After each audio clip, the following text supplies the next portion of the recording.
Hi everyone. So now we have completed the major arcana cards and minor arcana cards में भी हमने pentacles सारे complete कर दिए हैं उनके सब meanings. If you are new to my channel, you can just go through my videos page and you can find all the videos there. And now from today we are going to start the journey with the swords. So swords का क्या मतलब होता है? Swords यानी कि obviously Hindi में तलवार होता है, पर ये क्या एनर्जी को दिखलाते हैं?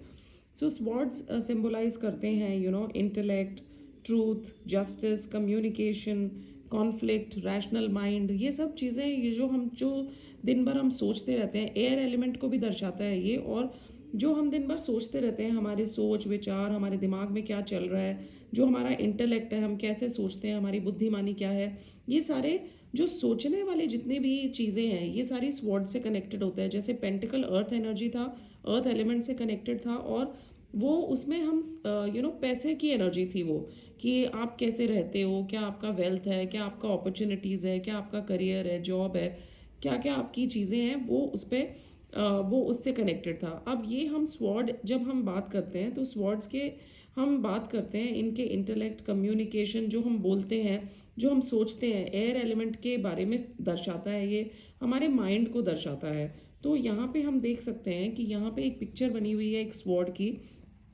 एक हाथ, ये यूनिवर्स का हाथ है, बादलों के अंदर से एक हाथ निकल रहा है और जो एक तलवार को लेके आया है, और इसके ऊपर एक क्राउन पहना हुआ है, यानी कि एक ताज पहना हुआ है, और यहाँ से कुछ बेलें लटक रही है, एंड हम कुछ पानी की बूंदें देख सकते हैं। दीज आर सम ड्रॉपलेट्स, ओस की बूंद भी कह सकते हैं इसको। और इसके अंदर से एक शाइन निकल रहा है, एक ऑरा निकल रहा है, और नीचे पहाड़ है। So what is the meaning of this card? So now let's first of all understand कि यहाँ पे क्या लिखा हुआ है। New ideas, new beginnings, new projects, new plans and break throughs.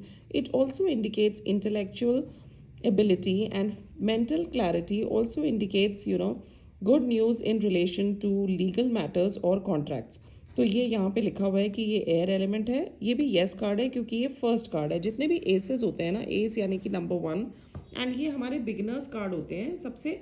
मतलब ये जो स्वॉर्ड्स के जितने भी 10 कार्ड्स हैं, उसके बाद और भी 4 कार्ड्स होते हैं, तो ये जितने भी कार्ड्स हैं उन सब का सबसे नंबर 1 कार्ड है। तो इसकी एक एनर्जी बहुत पॉजिटिव होती है, बहुत अच्छी होती है। नया नया कुछ बिगिनिंग हो रहा है, कुछ नई चीज़ें लाइफ में आ रही है। डिवाइन इन्फ्लुएंस है इस कार्ड में। एक गिफ्ट जैसा फील हो रहा है कि डिवाइन हमारे लिए कोई गिफ्ट लेके आया है।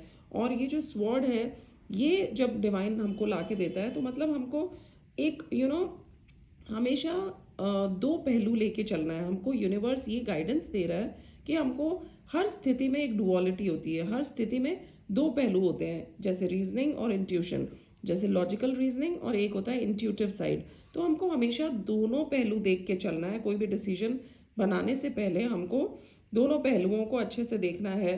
प्लस ये कार्ड विजडम को भी दर्शाता है, इनोसेंस और प्योरिटी को भी दर्शाता है, मेल एंड फीमेल एनर्जीज को भी बैलेंस करने के बारे में बताता है। ये डिवाइन ग्रेस इस कार्ड में भरपूर है, और कहीं ना कहीं हमको ऐसा लगता है कि ये एक विक्ट्री का भी कार्ड है।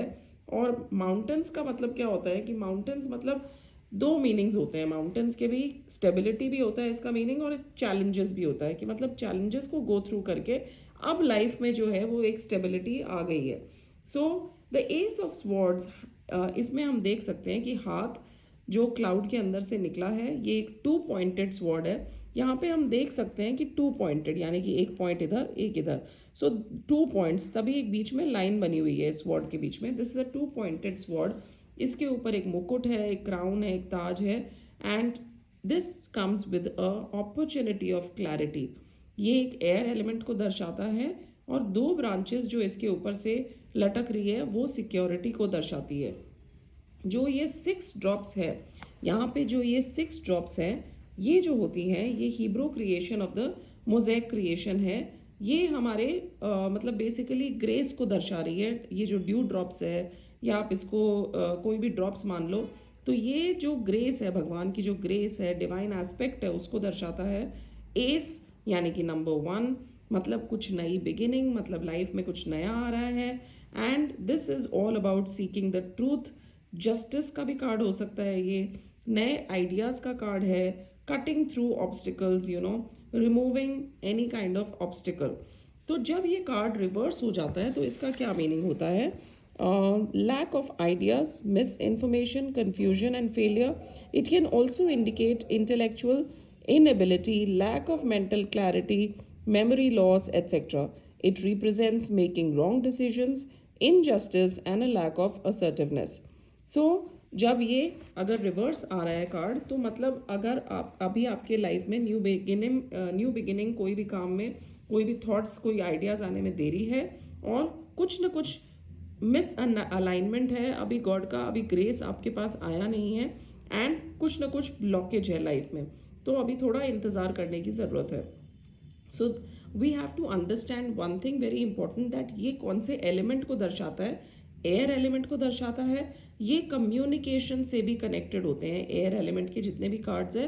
But this is a yes card if it comes upright and it is a no card if it comes in reverse. No completely no नहीं है, उसका मतलब ये है कि अभी ग्रेस ऑफ गॉड नहीं है। अगर आप कोई भी चीज़ भगवान की ग्रेस के लिए कर रहे हो या कोई बहुत बड़ा डिसीजन लेने वाले हो तो अभी आप ठहर जाओ, रुक जाओ, हैव पेशेंस, थोड़े समय बाद कर लेना। So this was the meaning of the Ace of Pentacles. Now we will understand other cards in the next videos, and keep going like this with me and understand the entire tarot journey with me. I hope you're enjoying. Please, if you have any questions, anything which you want to know from me, please message under the video. Thank you so much for following Soul Light Meena.